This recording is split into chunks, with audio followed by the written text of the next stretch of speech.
Thanks, Richard. Thanks for the invite. Hope everybody can hear me. Hope it's close enough.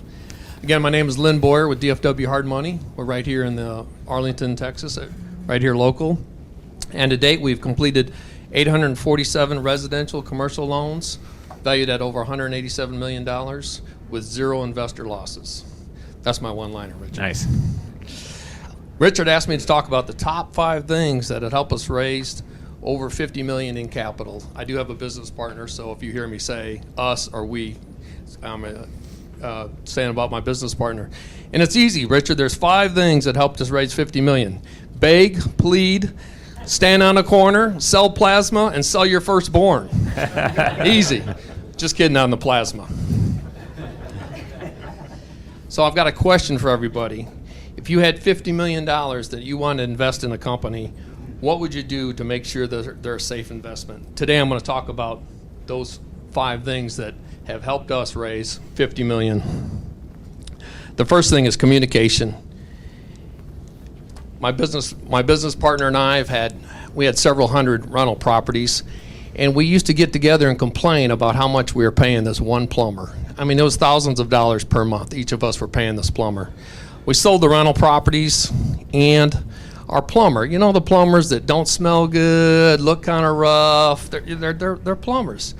But needless to say, when we sold all the rental properties, the first thing he said was, "What are you doing now?" We told him he wanted to invest in our company. So I'm saying communicate with everybody, even if you don't think they have any money, but fortunately he did. Sorry, I'm old, I got to put my glasses on once in a while. One of our first initial investors, he was a real good friend of mine. He invested with us in 2016. And after about 3 years, he told me, he says, I haven't told anybody else because you're giving me that special friend interest rate. No, I wanted you to tell everybody. I should have communicated with him to tell him, hey, that rate is the same. Please tell everybody. Please tell anybody else you want to. Google reviews. Man, we respond really fast to our reviews. Even the bad ones. We had one investor that started off with us a 6-month loan.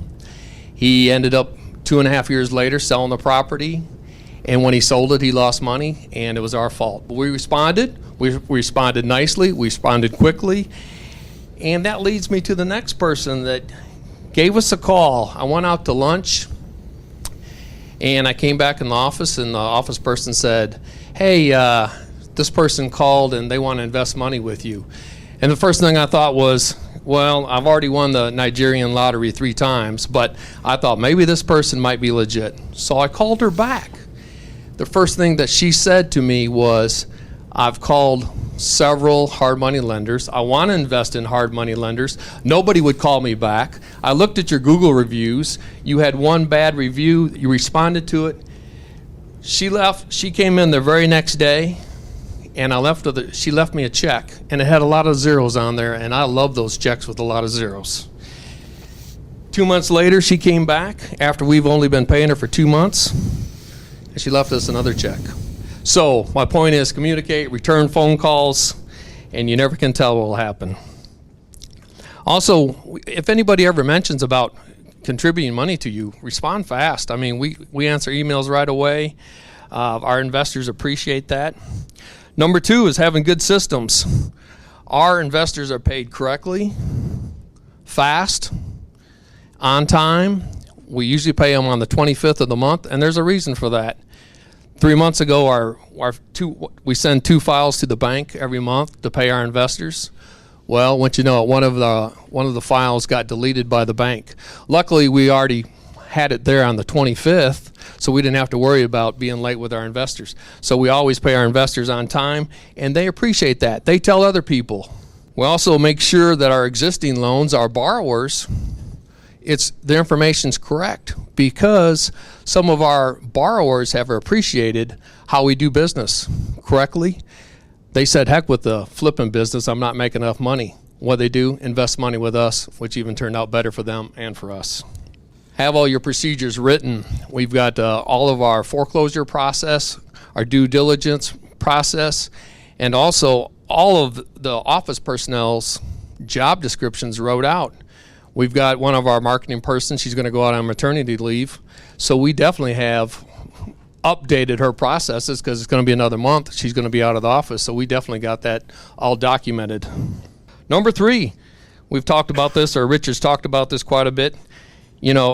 Establish trust. Establish yourself as experts in the industry. My business partner and I have over 20 years in the real estate business, buying the rental properties like I've already talked about, flipping properties. We both own commercial properties. We both also have done development projects. So just make sure you establish yourself as an expert. Make sure they trust you, that you know what you're doing. When we have people coming to us and saying we're going to do this rehab and it's $10,000, we both look at that deal and say, "Hey, you can't rehab this property for $10,000," and our investors appreciate that. We're licensed in 11 states as a real estate broker. Or I am licensed in 11 states as a real estate broker. Number 4, banks. Now that could be a tough one. Don't walk into a bank and say, "Hey, I want a loan for $50 million. Walk in, start slow.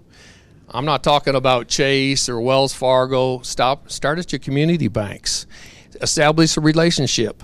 Take the banker out to lunch a couple times, and then show him your pitch deck. Show him what you're planning on doing. Show him your one-pager and say, "Hey, this is what I'm planning on doing." Establish a relationship with this banker. And like I said, it's a tough, but you can definitely, once you establish that relationship, you can definitely work with a community bank. Well, number 5, and Richard didn't pay me for this, but I'll say working with the Family Office Club. He helped us.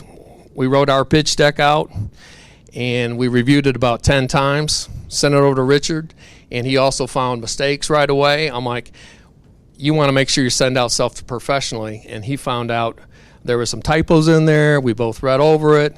So work with them and show up at these educational events, and also plan on networking at these educational events. You're going to get some contacts from there, and hang on to them, respond to them. And the last part about it is real important.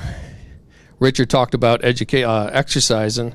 I run a couple times a week, and I think I can do a half marathon every year. So come find me in Fort Worth, and about mile 10, you'll see a grown man crying. One of he was a vice president. He ran a hedge fund previous to working at New Western. And we worked with that hedge fund. We closed about right around 20 to 25 deals per month with him and the hedge fund.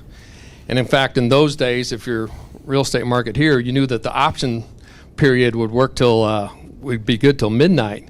Well, the long story short, the thing about this person, he would love to send out an email at 11 or 11:30 and say, "Lynn, here's my 2 options. I want 10 grand off that property, or I want to option out of the contract."